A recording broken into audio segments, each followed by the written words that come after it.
First on Fox 21, another Hallford has pleaded guilty. This time it's Carie, one of the two funeral homeowners in southern Colorado, accused of improperly storing close to 200 bodies and defrauding the federal government. Fox 21's Hunter Phipps is live in the newsroom to break down this deal and how some of the victims' families are responding. Hunter?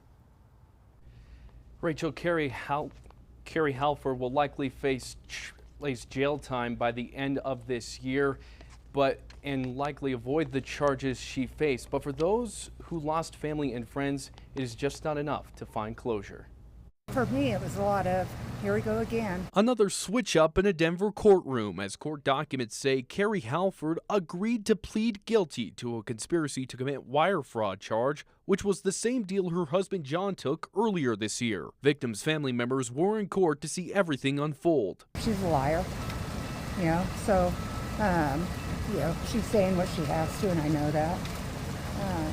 We all know she's guilty. Her words don't mean anything to me. By pleading guilty, Hallford agrees to accept the amount of prison time the courts decide to hand down, and also admits she intended to defraud those through the funeral home. She and her husband were found illegally storing bodies in Penrose and giving families fake ashes 2 years ago. My son laid in the corner of an inoperable refrigerator for 4 years with rats and maggots eating his body and his face.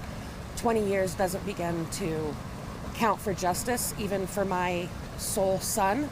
Carie Hallford's sentencing is set for December 3rd, where she could get up to 20 years in federal prison. The couple will also owe over $1 million in restitution to the victims. I don't think, for me, a timeline matters, as long as they're already behind bars.